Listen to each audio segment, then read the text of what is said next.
I'm Bonnie Gross, president of SpeechScience. This is the first tip in my series of women and great speaking skills. Why am I isolating women? Well, we have problems that perhaps are unique to us.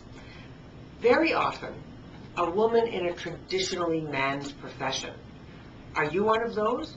Are you one of the women who are in IT or finance, where it's a bit of an old boys club, but you are really good at what you do? Well, what may be holding you back is confident speaking skills. Sheryl Sandberg, who recently wrote the book Lean In, suggests that confident speaking skills are what will make a big difference between a woman being taken more seriously in a man's profession, traditionally, or not. Here's tip number one. The first thing is how you think about yourself and speaking. For example, how do you feel about going into a room full of strangers and introducing yourself, or networking?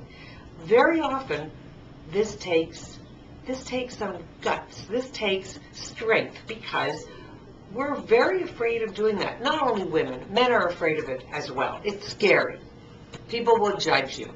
You think, people will judge me. Well, actually, at a networking event, everybody's there for the same reason, and everybody feels the same way. I'd like to suggest that you think about how you think.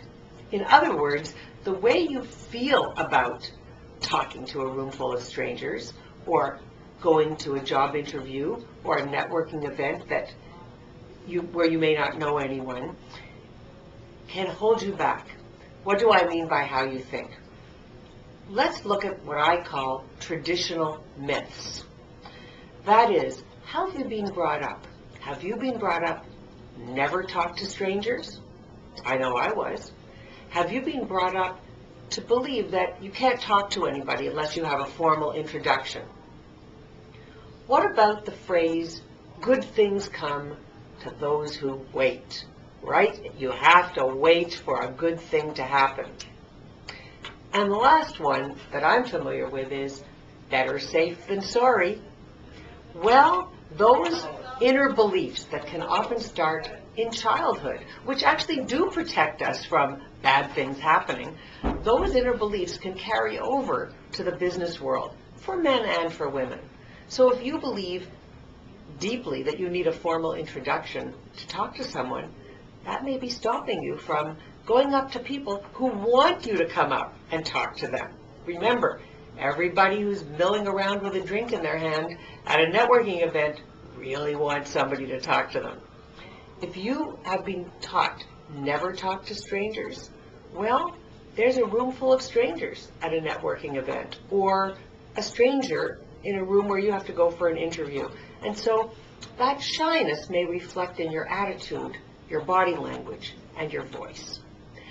Think about those things. If they apply to you, or you think that you may have those deep feelings, remember, believe in the benefits. Believe in the benefits of why you're talking to that stranger. You want to get the job. You want to create business.